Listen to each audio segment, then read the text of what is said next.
included as part of your Voyager subscription, you will receive tracings for the charts held in your inventory. However, when a new chart is added to a folio, you will have the correction text according to the NTM, but the tracings will not be included. If you have internet access, simply open a tracing and select a chart where the tracings are missing. A pop-up box will ask you if you would like to download the update. Click Yes, and the tracing will be downloaded.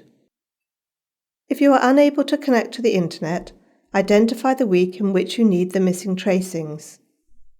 You can check when the latest chart correction was applied, which will show you how many weeks you need to go back for the latest corrections.